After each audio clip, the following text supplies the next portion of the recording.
Hello everyone, I'm Metazoa with Arena Watch. You may have seen some of my work around Reddit, Metazoa's Meta Arena, or seen me on Discord. I focus mainly on the arena aspect of the game, and I'm here to share my insights with you in my tactical arena guide. This episode, Stats for Strats, will focus on equipment, stats, and skill ranks needed for competing in the arena. To start things off though, we of course have the number one rule of the arena, consistency. This means we'll aim for 100% chance or 0% chance in most of our situations unless it is absolutely necessary to do otherwise. For instance, when you attack a unit with evasion, like Elena, we are going to assume, for the sake of consistency, that she will always evade your attacks, and that with her boosted crit rate, she will always crit on any of her attacks. This idea of consistency is applied to the opposite for you. If your Elena has the same amount of evasion, we're going to assume your Elena has no evasion, since leaving things up to chance loses us points, and Arena is all about those perfect scores. First up today, we have equipment. Equipment are exceptionally important for the arena as they are how you customize your units and make your teams unique. Generically, what you're looking for in just stats for these equipments are claws, you want to increase agility, swords, you want to increase your HP, staves, you want to increase wisdom, and axes, you want to increase attack. Generically, we don't talk about daggers in Arena unless they have potency modifiers. MP is almost entirely unnecessary. Don't even worry about it. Important for Arena is when you look at your equipment, you want to make sure you have a diversified set of those equipments. Some claws you will want to have rolled for triple agility. This helps to ensure your slower units can meet certain breakpoints. Some swords you will want to have triple HP on, so you can increase your threshold for damage. Some staves and axes you'll want to have triple wisdom or attack on them for extra damage, while non-generic equipment you will want to have potency modifiers for attacks. That way you can increase the damage of those abilities. Once you have a good base of those triple rolled generic equipments, you can start to diversify those generic equipments a bit more as well. Some of these staves, you may want some agility on them. Some claws, you may want some attack on them. Some swords, you may want agility on them, so forth and so on. This will help you reach different peaks and help to kind of customize your team as you meet those breakpoints and don't go over them. For your armor pieces, chestplates, jackets, robes, and shields all work in a very similar fashion to our weapons as well, though armor pieces tend to be a bit fewer, so you want to focus more on getting those triple rolls set up early. Some shields with triple HP, some jackets with triple agility, some robes with triple agility or triple wisdom. That will help to make sure that you have the equipment you need for taking on any situation at hand. Now, it's mentioned a lot over the Discords, but agility is an exceptionally important stat for Arena, and here's how it fits in with the strategies we talked about in our last video: Blitz, Control, and Voltron. In Blitz comps, you want a minimum of 400 plus agility on your team. Preferably, you want these to be 440 plus. This will help to ensure that your team goes first and you have the consistency of priority in your strategy, since the Blitz strategy focuses on you going first. In the control strategies, anything you plan on doing on turn 1 should probably be below 330 agility, and anything you want to do on turn 2 needs to be above 440. There is a lot less room for error here, so you have to be very careful with how you pick your matches and how you pick your status ailments. In the Voltron strategy, you want your Voltron units in the 440 plus agility range, and your support units to be even higher than that. This allows your support units to get 2 rounds of buffs in and helps to ensure that your powerful Voltron units go first in the second round so they can demolish the enemy team instantly. Secondly, among the stats here, we'll talk about range. Range in this instance will be your unit's movement plus how far that unit can reach a target with their skills. For instance, King She-Slime is a quote-unquote 6 range unit because they have 2 move and a skill that can target and hit units up to 4 additional tiles away. In this instance, 2 move plus 4 range on their skill makes them a 6 range unit. For the Blitz strategy, you want a minimum of 6 range generally, but the more range you can get, the better. Though our current units in the summer of 2022 cap at 7 range for the most part. If you cannot hit on turn 1, you aren't blitzing right, and there's a good chance your comp is going to lose points unless you hold your entire team back for a round. Thankfully, almost all of our big blooms fit in this range, as do most any S-rank Marshall and Breath units released from Beastfest onwards. This is right before the first anniversary.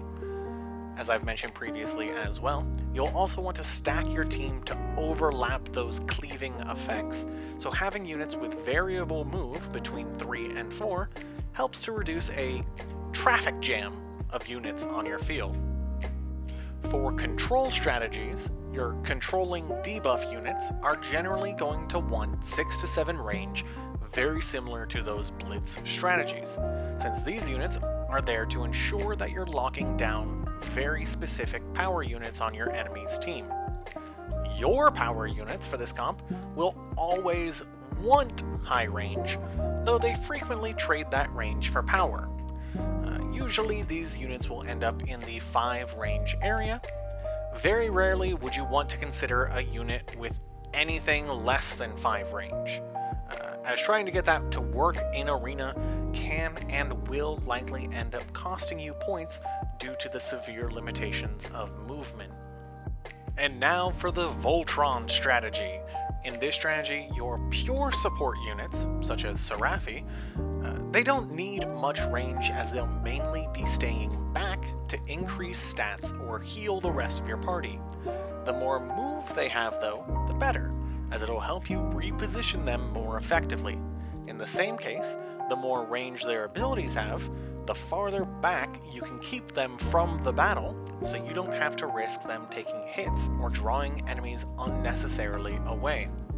If your support unit is consistently going to be doing damage on round 2, such as Giulianti, you'll want to make sure they have at least 5+ range for taking out or hampering any stragglers left over.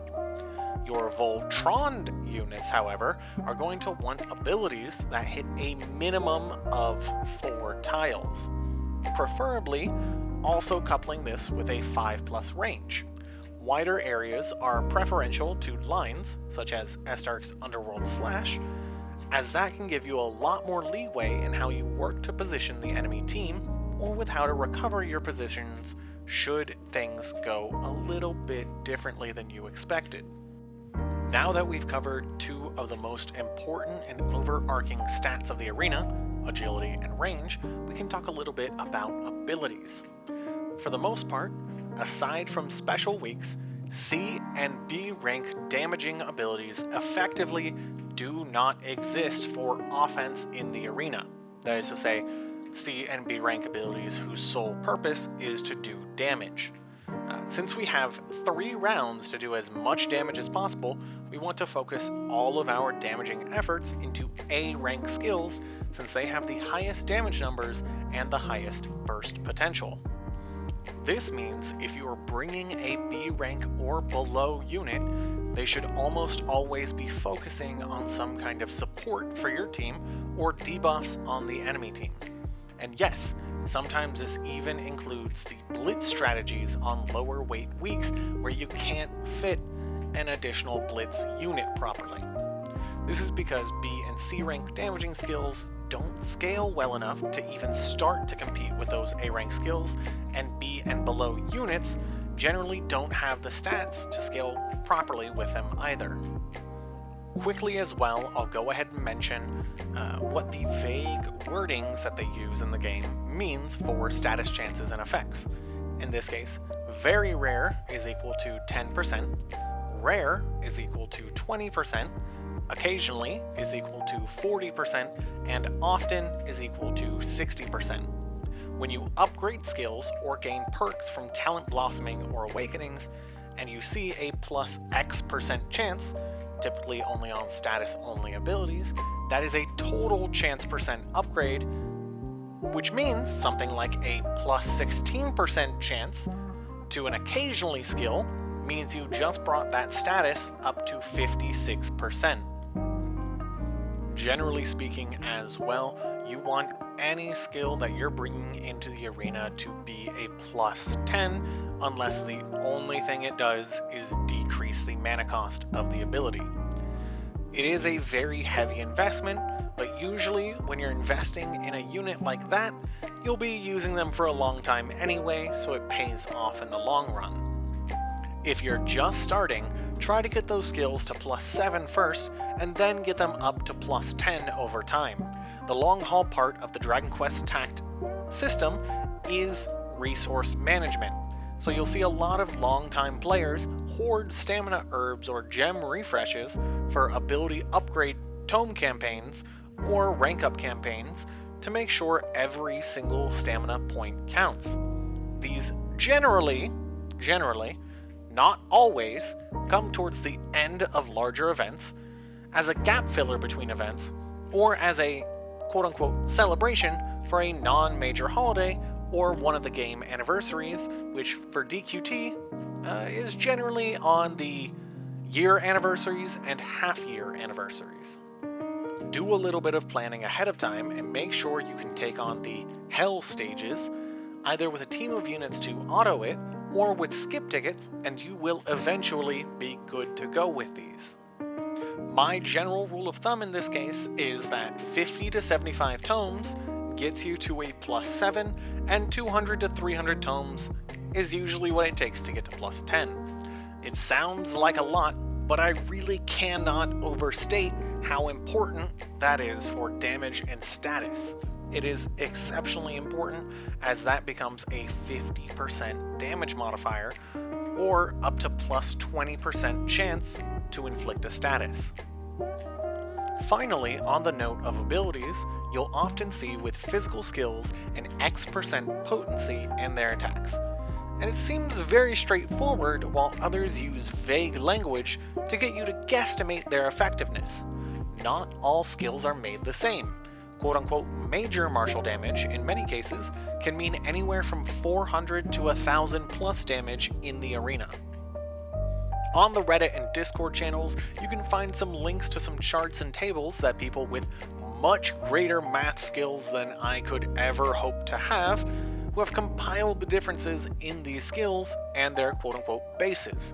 For example, Great Dragon's major breath damage, Ice, has a base of 120 before the many other damage calculations that go into these, while Dragon Lord's true forms, quote-unquote major breath damage, Draconic Flame, has a base of 265. Over time, these bases and damage amounts become clearer and more intuitive, but they can be daunting when starting out. The community is here to help though. Thanks for watching, everyone. Special shout out to the Dragon Quest Tact math community for figuring out so many of these different base stats for us, as well as what to roll on for equipments. That way we can work hard to bring home the golds. Stay golden, everyone, and we'll see you in the arena.